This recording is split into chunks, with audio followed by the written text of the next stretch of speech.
Oke. Oke, Assalamualaikum warahmatullahi wabarakatuh.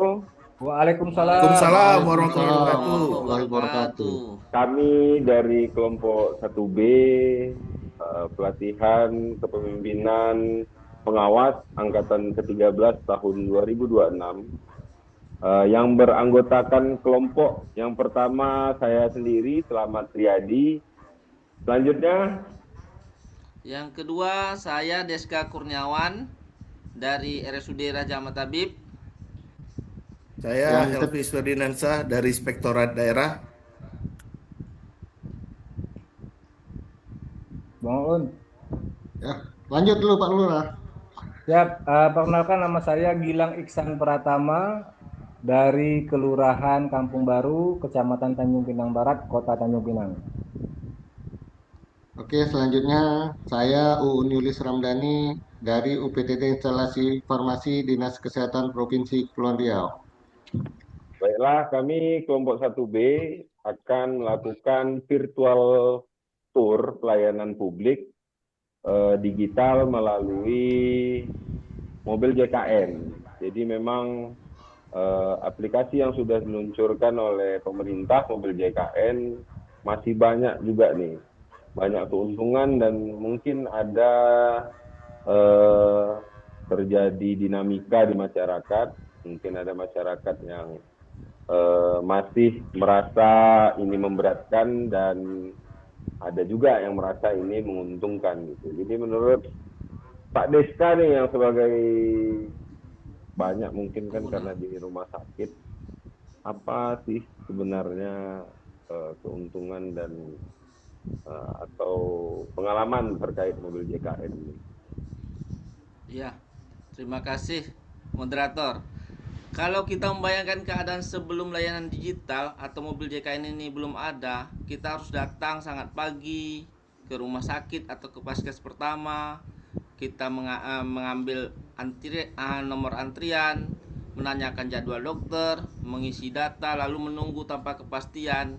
Dengan adanya mobil JKN ini kita bisa mendaftar dari rumah, sehingga kita bisa mengestimasikan jam berapa nih akan kita datang ke tempat vaskes pertama ataupun rumah sakit, sehingga kita tidak menunggu terlalu lama. Terutama nih kalau kita membawa orang tua, kan kasihan tuh orang Hmm, tua harus menunggu, ya, ya. sementara keadaannya kan sudah tidak memungkinkan untuk menunggu terlalu lama, moderator.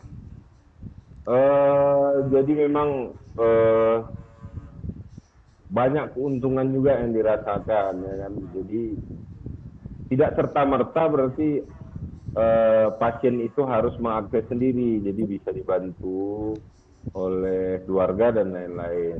Menurut Benar. Pak Lurah, Siap. sebagai ini kan Pak Lurah ini yang dituakan di masyarakat nih, apakah pernah ada masyarakat yang mengeluh atau bagaimana pengalaman Pak Lurah? Baik, terima kasih.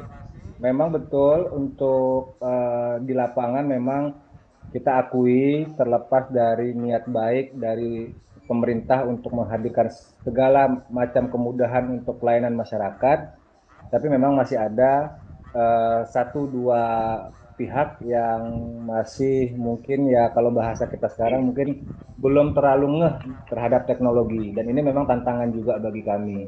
Tapi secara general setelah kami cek dan kami juga di lapangan ada eh, 7 posyandu itu yang memang aktif mereka sebagai pengguna mobil JKN dan sangat terbantu untuk fitur-fiturnya, pelayanan-pelayanannya seperti yang dikatakan Pak Deska. Eh, Kalau berbicara fitur, kami ada satu fitur yang sangat membantu kami untuk mencoba memberikan gambaran sedang tren apa penyakit yang ada di wilayah. Nah, kira-kira begitu. Nah, kalau kita buka di mobil JKN itu, di situ ada fitur yang namanya tren penyakit daerah. Hmm. Nah, jadi kalau kita buka di situ mulai ada influenza, ada demam, ada sampai penyakit-penyakit berat. Nah, di situ ada indikatornya. Hmm. Nah, ketika kita melihat itu, kami selaku yang mungkin pimpinan di wilayah itu dapat mengambil ancang-ancang apa kebijakan-kebijakan yang kita ambil untuk penanganan dan bekerja sama tentunya dengan teman-teman medis ya. Ya. Mungkin itu Pak Moderator. Jadi kalau sepengalamannya Pak Uun nih sebagai mungkin juga bekerja di bidang kesehatan atau mungkin secara pribadi sebagai pengguna, kira-kira apa nih tanggapan Pak Uun terkait mobil JKN ini? Ya, mungkin secara sederhana aja, dalam mobil JKN ini prosesnya sangat mudah dan dapat dapat diterima di kalangan masyarakat. Sebagaimana penggunaannya itu seperti mengisi data peserta pelayanan, memilih fasilitas kesehatan dan jadwal, mengambil antrian dan fasilitas kesehatan menerima informasi data yang diisi, dan petugas dapat memberikan pelayanan. Mungkin kalau dari kami dari Dinas Kesehatan Provinsi Kepulauan sangat membantu Pak untuk masyarakat kecil, masyarakat menengah dalam mengambil nomor antrian di rumah sakit tanpa menunggu Pak. Iya, iya, iya. Jadi kalau Pak Helpis, menurut Pak Helpis sejauh mana nih apa yang Siap. dirasakan? Terima kasih Pak Moderator. Salam buat teman-teman semua. Kalau dari pengalaman kami, dari pengawasan, memang banyak kendala yang kita temukan di masyarakat. Terutama untuk masyarakat yang belum melek dengan teknologi ya. Ya, Nah, dengan teknologi banyak pengguna-pengguna. Mungkin kalau dalam satu keluarga ada yang masih umur-umur produktif, mungkin mereka bisa membantu. Tapi pada satu kasus ada satu keluarga yang satu keluarga itu tidak ada umur yang produktif. Jadi agak sulit memang. Memang ini benar nih, Pak Lurah harus membantu ini dari kelurahan Ya, ini, harus ada timnya. Dan juga kadang kendalanya itu Pak Slamet, paket data. Mungkin bisa dari satu program ini akan memunculkan program-program lain sebenarnya dari kendala-kendalanya.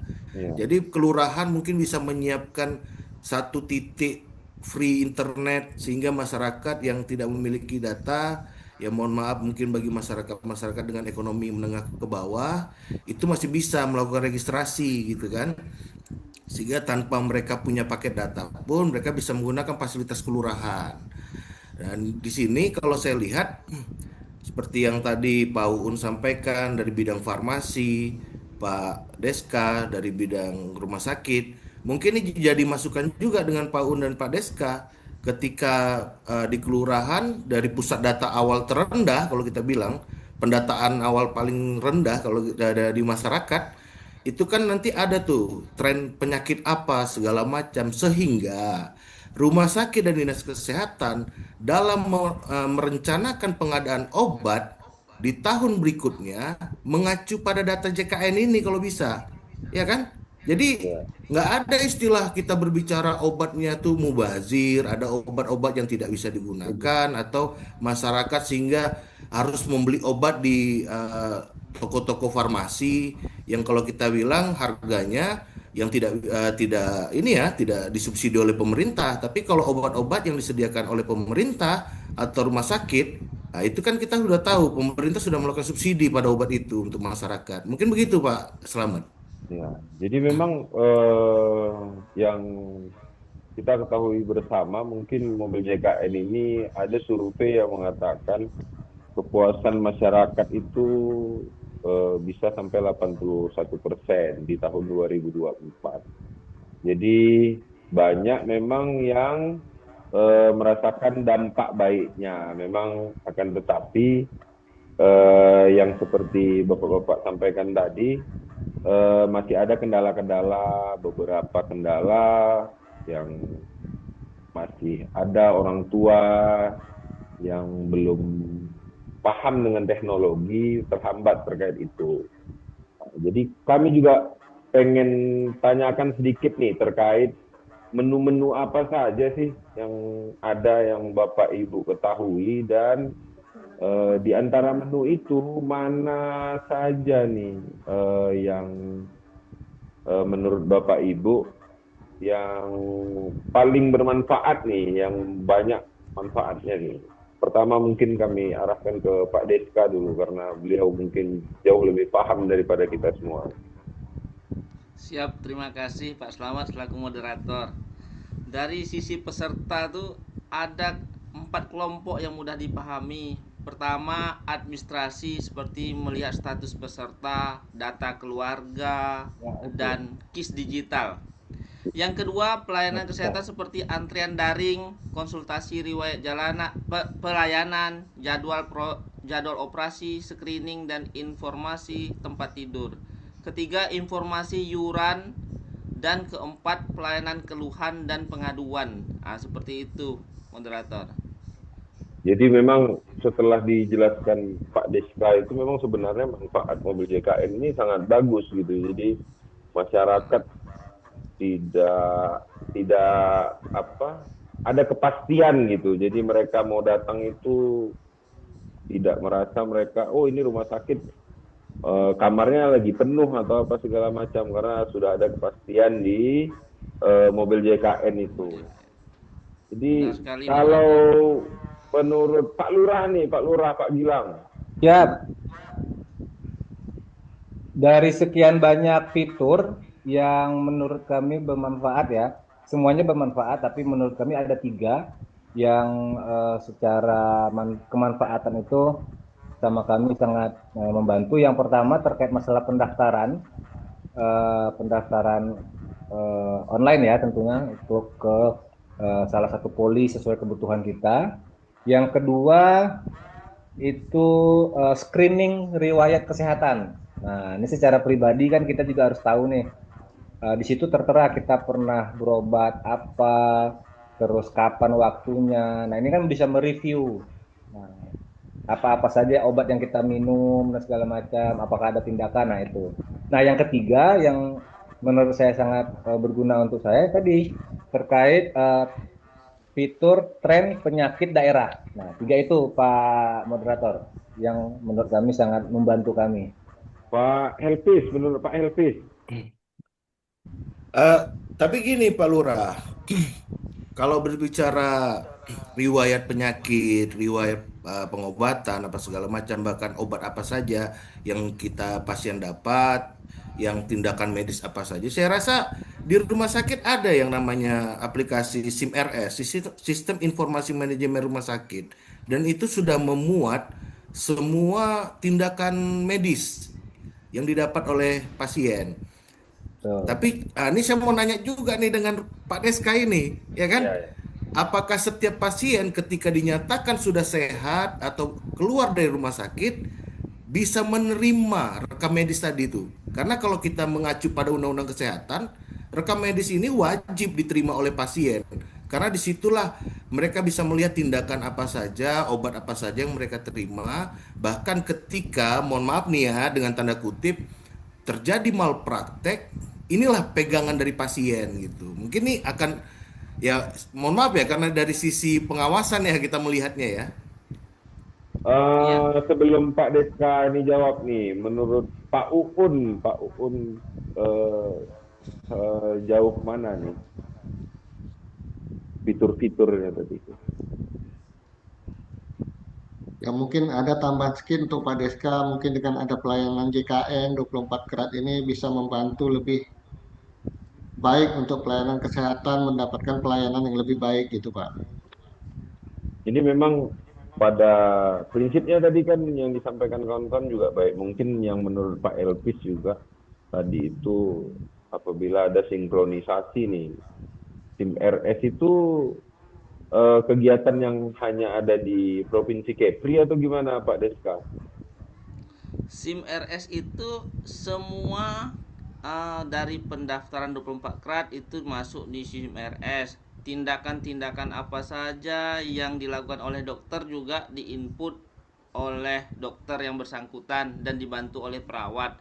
Juga riwayat-riwayat penyakit apa yang dialami. Jadi setiap pasien itu pasti harus disampaikan rekam medisnya Pak Elpis. Jadi kalau kita sudah ronsen pun juga kita pasien itu dikasihkan rekam medisnya apa cuman yang membacakan oleh dokter. Ah, itulah makanya di saat kita mendapat rekam medis di radiografer ya kan, kita kan radiologi itu kan kita ronsen, nanti kita sampaikan lagi ke dokter poli. Tapi yang bisa membacakan itu dokter. Jadi hasil yang disampaikan dokter, dikasih obat, itu tetap kita pegang oleh pasien itu. Jadi semua itu secara secara di SIM RS itu dicatat di dalam SIM RS. Jadi setiap penyakit nih, di setiap minggu itu di rumah sakit ada namanya morning report. Jadi setiap minggu itu, setiap hari Rabu jam 8 pagi, setengah 8 itu lakukan morning report oleh seluruh DPJP itu dokter. Sehingga termasuk disampaikan pasien itu yang kritis, pasien yang meninggal, itu dibahas itu. Misal terjadilah kesalahan oleh penanganan dokter, itu didiskusikan dari DPJP, dokter yang bertanggung jawab pada saat itu. Jadi dikumpulkan seluruh dokter, dilakukan rapat morning report setiap minggu itu di rumah sakit. Ya. Moderator. Jadi itu kan memang sudah dijelaskan Pak Deska, memang secara teknis mungkin itu ke depannya memang harapan kawan-kawan ini juga bisa disinkronisasi nih aplikasi yang sudah dibuat oleh BPJS mobil JKN ini. Jadi bisa disinkronisasi dengan produk-produk yang sudah ada dibuat oleh daerah gitu kan. Harapan kita seperti itu. Tapi kami juga ingin tahu nih ya, teman-teman sebagai peserta, mungkin terutama Pak Lurah nih sebagai tokoh yang ditokohkan di wilayah, apakah sosialisasi terkait mobil JKN ini sudah berjalan dengan baik atau masih banyak juga nih ternyata masyarakat yang belum mengetahui aplikasi mobil JKN nih? Silakan Pak. Kalau di wilayah kami, Pak Moderator, kami tidak meluas dulu ya. Kami di wilayah kami saja. Itu di Kelurahan Kampung Baru bisa kami pastikan 98% untuk tingkat pengetahuan masyarakat sudah tahu bahwa mobil JKN itu ada. Nah, persoalannya ada beberapa pihak, terutama orang tua kita yang mungkin belum terlalu fasih menggunakan dia ada di HP-nya ada aplikasi, tapi mungkin masih belum terlalu fasih menggunakan. Itu saja sebetulnya. Tapi kalau pengetahuannya sudah, dan kami sudah 99% sudah punya BPJS warga kami.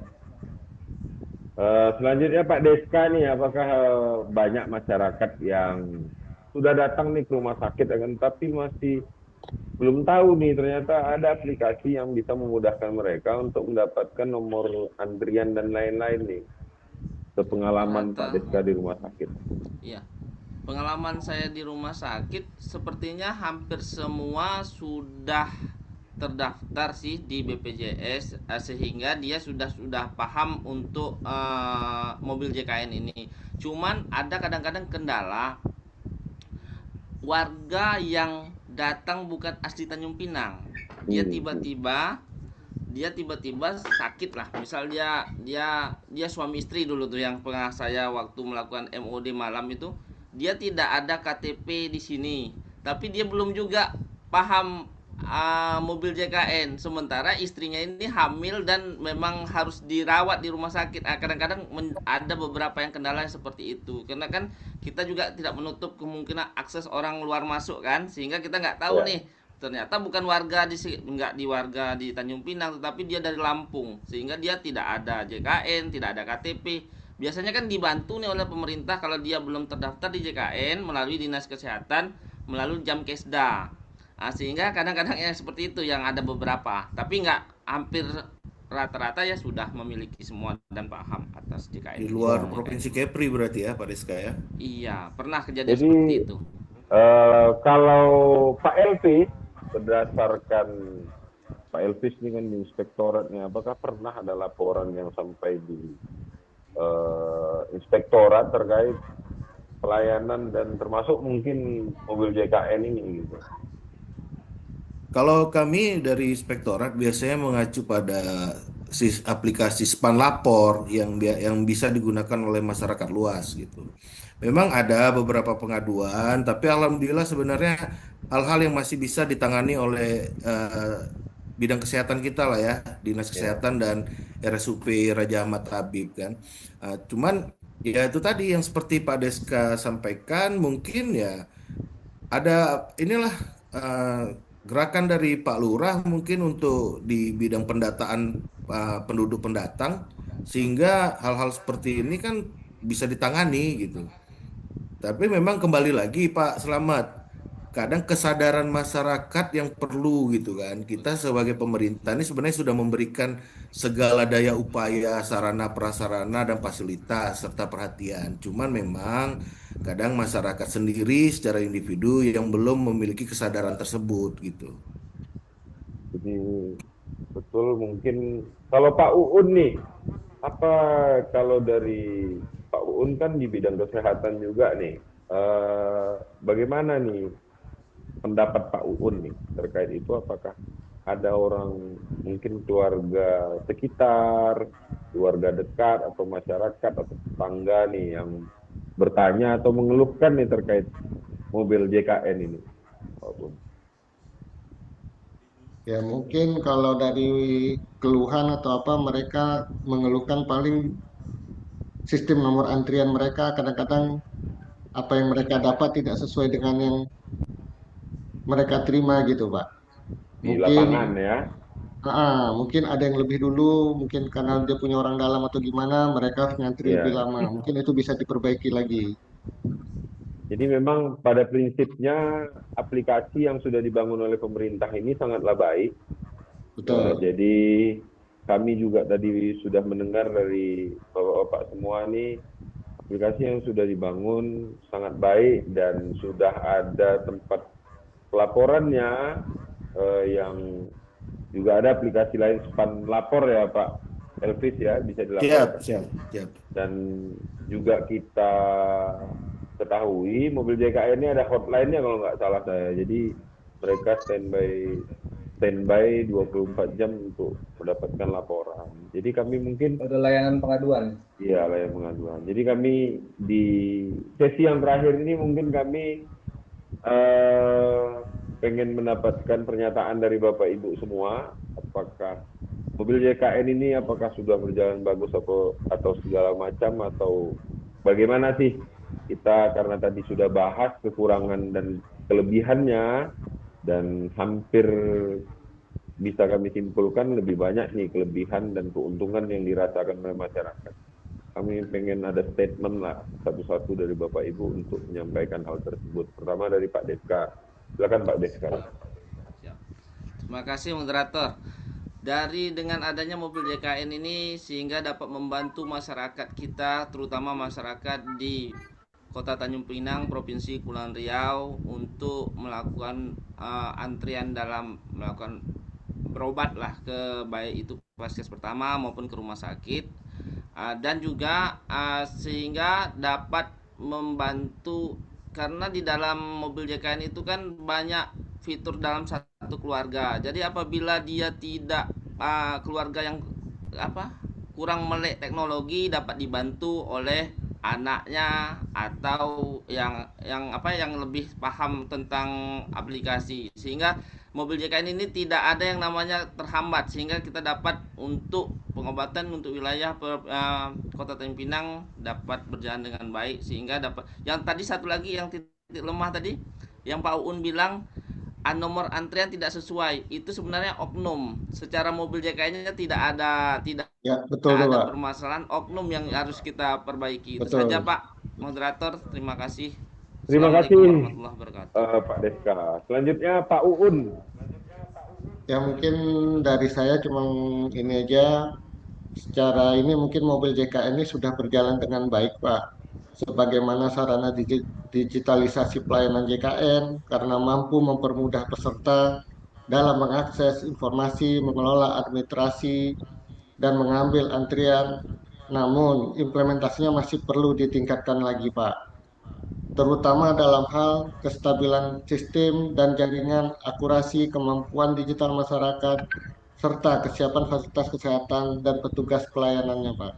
Mungkin sekian, Pak Moderator.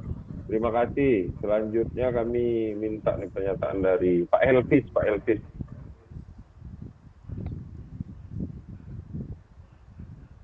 Kalau dari saya, alhamdulillah sebenarnya sudah bagus, sudah baik, dan saya yakin dan percaya pemerintah daerah, Bapak Gubernur melalui Dinas Kesehatan dan Pelayanan Rumah Sakit pasti selalu melakukan inovasi terhadap program-program kesehatan bagi masyarakat dari pemerintah pusat.